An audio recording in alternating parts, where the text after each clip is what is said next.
Hi, and welcome to the Tea with Intuitives podcast. I'm Brittany, an esoteric healer, Akashic record reader, and authentic empowerment coach. And I'm Meli, an Akashic reader, past life psychic, and channeling coach. Each episode, we answer one of your questions about spirituality, the Akashic records, energy healing, meditation, spirit guides, and the unseen world. So we invite you to grab your cup of tea while we answer today's question. What is your relationship like with death, and how has it changed throughout your life? And that is from Super LKR Fan. It's Super Liquor Fan, I believe. What is it? It's Super Liquor Fan. Oh, Liquor Fan. Oh, okay. Well, that is about a dog. It's about a dog, everyone. Oh, that makes sense. I just know that user. It's about is this candy? Is this alcohol? Liquor? They're from Instagram. But before we get to that really good question, Meli, what tea are you drinking? It's just my classic chocolate mint tea that my clients are going to recognize because it's what I drink every time I do an Akashic reading. It helps me keep grounded. So it's my classic. Oh, I love that. Yeah. I used to always have the same diffuser scent going for every reading. Like I needed the room and the oil diffuser, whatever I was drinking, to be the same for every reading. To like have that same environment every time because it worked. But that's so funny that I used to do that when I first started giving readings, and now I don't do that anymore. Actually, if you guys could see my office, it's a mess because it's also my paint studio. I'm getting very sidetracked, but anyway.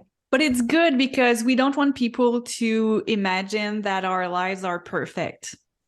I know. I didn't want to say I do the same. Like, yes, I used to have like the exact same, like my office had to be perfectly clean. The same oil in the diffuser, the same tea, or, every reading or every client session. And now if you were to see my office, there's just like paint canvases everywhere. And it's not perfect. Yeah. And I feel like this is superstition linked to a fear that it won't work, or we won't be as connected if, and at some point we grow out of it. Yes, that's exactly what it was. But then, when tech stuff happens or whatever happens, I started giving readings on my couch, and then I'd give readings on my bed, and then I would be giving readings in my office for whatever reason. Like things just weren't streamlined or perfect, which was a good thing for me. Like life really wanted me to learn that the connection is inward. It's about going inward and not, you don't have to have perfect external circumstances to connect to spirit in that way. So I learned a lot through that, and that was actually in 2020 when I was learning things don't have to be perfect. Yeah, that's so funny. Oh, my tea. I have a London fog tea, and I also put extra vanilla in it because I love vanilla tea. My favorite. Yeah. What kind of vanilla do you put in it? I do just a sugar-free vanilla syrup that I buy from the store. Okay. Yeah, I don't know if sugar-free is the best, but I'd rather have vanilla syrup that's sugar-free than vanilla syrup that's not sugar-free. So I stopped using vanilla syrup because I wanted to go as much local as I could. So now I use birch syrup. I don't know how common it can be or how easy it can be found in the US, but I can find it in Quebec, and it's a very equivalent replacement. Yeah, I'm gonna look for it now and I'll text you. Yeah. And you don't have Target, right?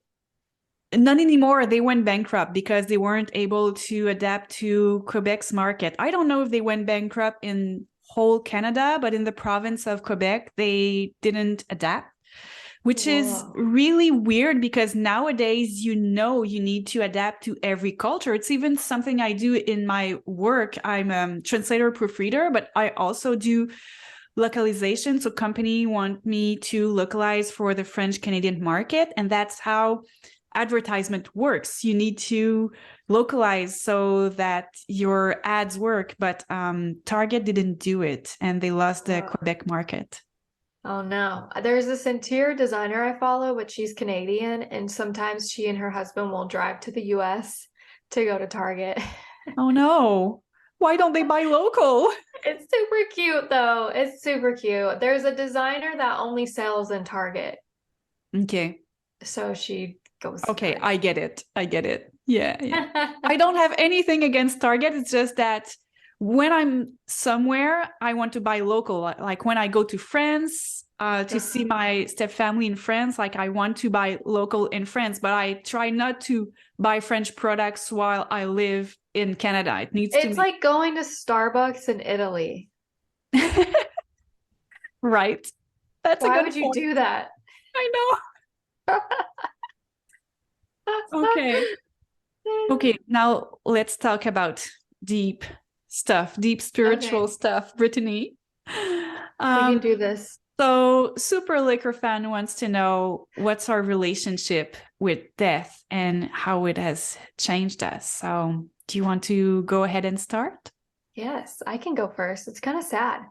I used to have really bad anxiety when I was younger, and actually up until I was probably like 12 or 13. And I never told anyone about it because I was kind of moving around. I had different caretakers, like my parents super out of the picture. So I never told anyone about my severe anxiety. I didn't really want anyone to know about it. But if everyone around me fell asleep first and I was the only one awake, I would have an anxiety attack Mm. because I would start thinking about, like, sleep is like no one's there with you anymore. They're gone, right? It's kind of like this other world, especially when you're really little and you don't understand it. So, whenever everyone around me would go to sleep and I was the only one awake, I would start thinking about death, and I would start thinking about how I couldn't wrap my head around what comes after life, like what comes after this physical environment. So, death to me became a void of non existence. Like, but I just assumed before you were born, you didn't exist. So when you die, you just don't exist. So I'd always have panic attacks about dying and death because if everyone around me was asleep and unconscious and in this different space, I was the only one here. It was very lonely. And I don't know why it triggered me so much. I guess I could go into my records and ask, right? But thankfully, I grew out of that because it was really, really awful.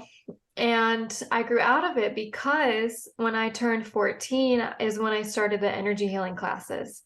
And that's when I started learning about past lives, reincarnation, the soul journey. And that's when my spiritual studying began.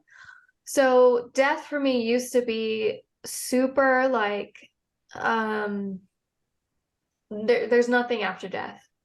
Nothing after death. You just don't exist. So the thought of not existing is really hard for the ego to wrap itself around. It can be very traumatizing to think about. Mm.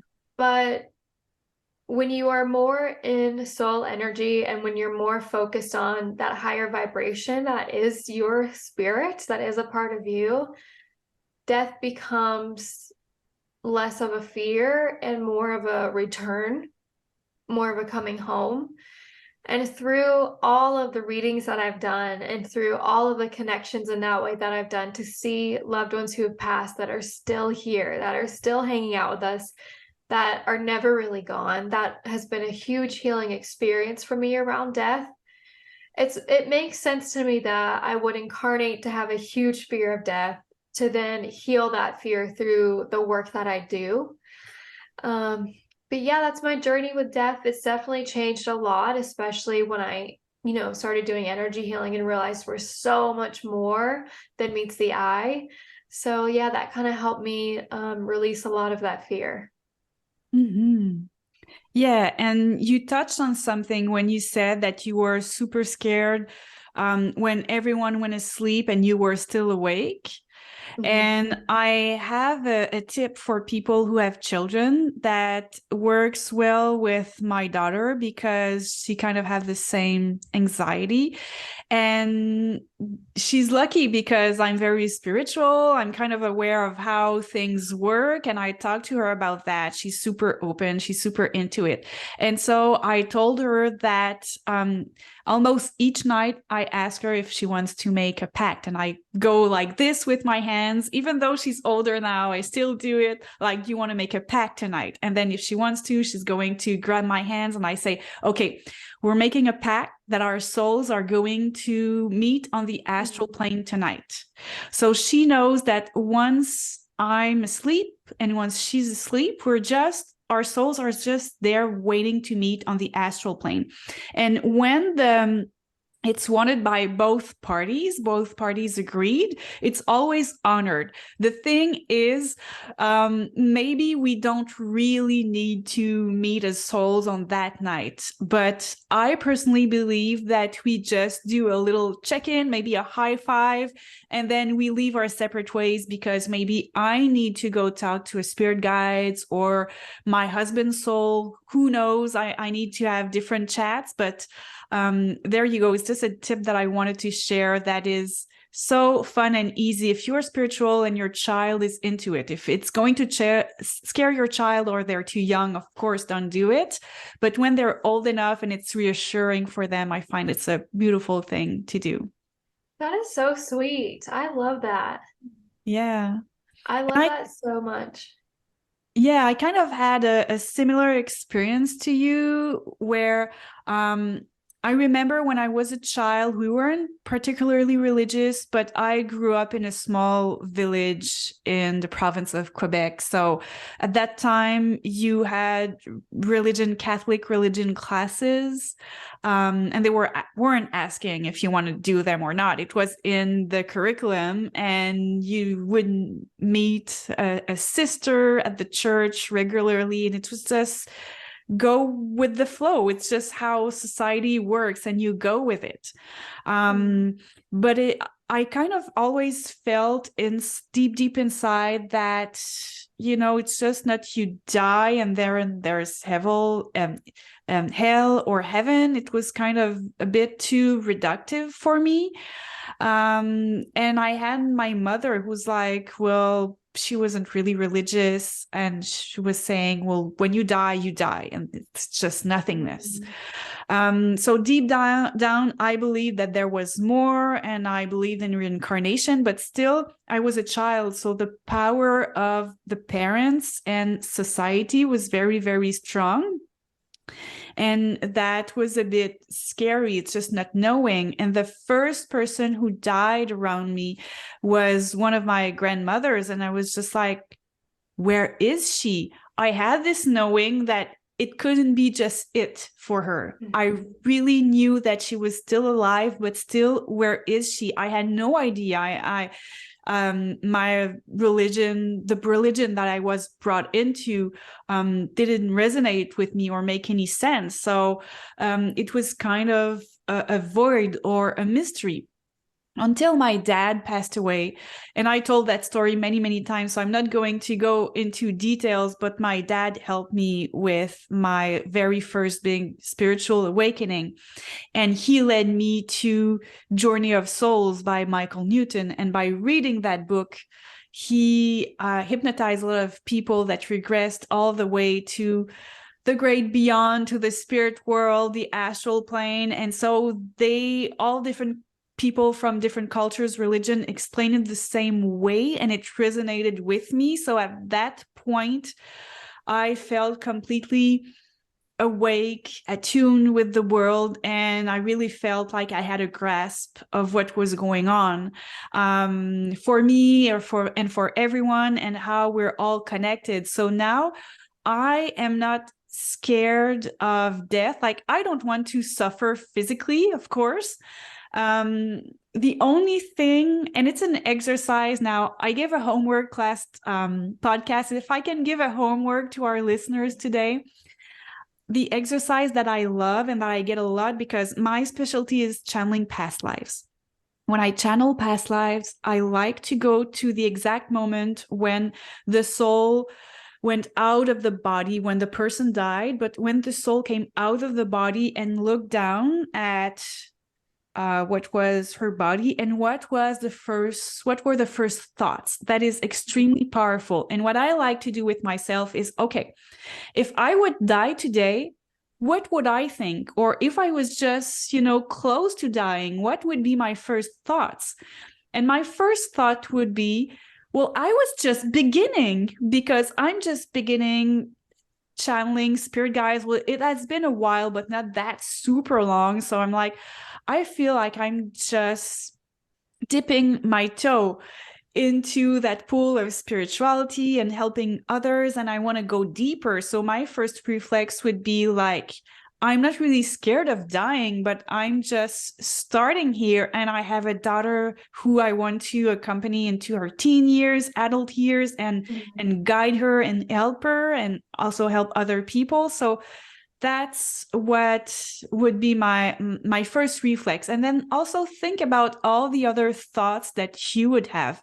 I know lots of people in the spiritual world do an exercise where you just do your own eulogy, and how you feel like you have lived and impacted the world. And that can help as well, putting everything in perspective, but always in the perspective that ultimately death doesn't really exist, because your soul is always alive. It's just you're going through different incarnations, and then you're becoming a spirit guide. And then I believe that we ultimately merge back into source, but I don't believe it's some kind of a death. I believe we're always energy. So that's very reassuring. It brought me a sense of peace with the world and being at one with the world. Beautiful. Yeah. Yeah. I think it's also a little hard to think about what's next after the human journey. And that's where I'm like, you just need to stay in the moment. Well, don't you want to be a spirit guide? You're working with them all the time. Yeah, but then you think, well, what's after that? Yeah. Yeah, Where do we that's when go I after believe that that? when we're at the point where we're a super elevated spirit guide and we feel like we've done it all, we just feel that urge to connect back to the source, like we don't need more. And maybe we've trained other spirit guides, and it's like, okay, I'm just ready to go back with the source and to that feeling of love. Yeah. What's after that? No. Maybe you come back again. Oh no.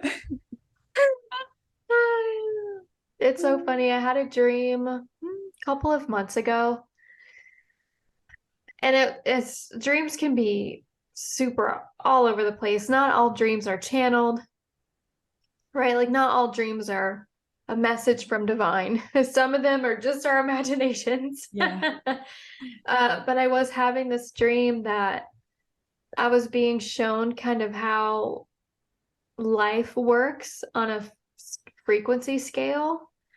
And I was hearing music. So every time the frequency got higher, the music changed. And it's almost like every time that you sort of expand as a soul, you keep just vibrating higher and higher. And so your frequency changes. And then the music changes with your every time. It's like it almost just looked like I was looking at a scientific graph where there was like a line and a line and a line, and then the highest frequency possible was like source. But then I just kept asking, what's after that? What's after that? You did not get an answer. No. No music for after that.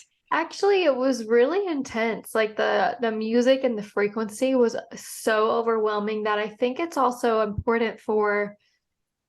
important for the guides and for your soul to have a limit of you don't have to understand everything. Like you don't have to know everything.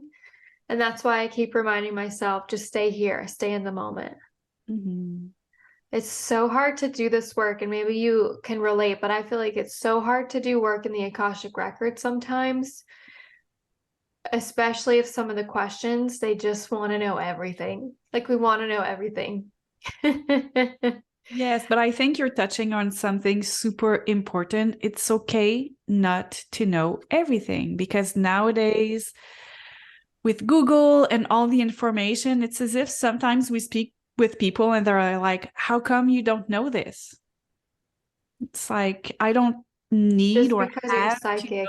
everything. Right. Yeah. And also, I find it that in my line of work, um, I worked on my fear of inferiority there, because sometimes now I'm very comfortable saying to a client, this is not my purview.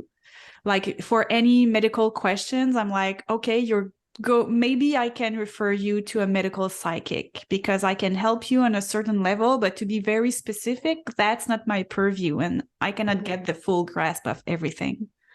Mm-hmm. Yeah, it's interesting. And I've also gotten info in a reading before that I had no idea what I was talking about. No idea. But I didn't have to. It wasn't for me. The message wasn't for me. And then I would be like, okay, so how do you feel about what just came through? And they'll be like, that makes so much sense. Thank you so much. And I'm like, that's great. I'm so glad. Yeah. It's really tricky. It's so tricky to balance like the ego and our logical brain and what we already know with like just be open to whatever comes through.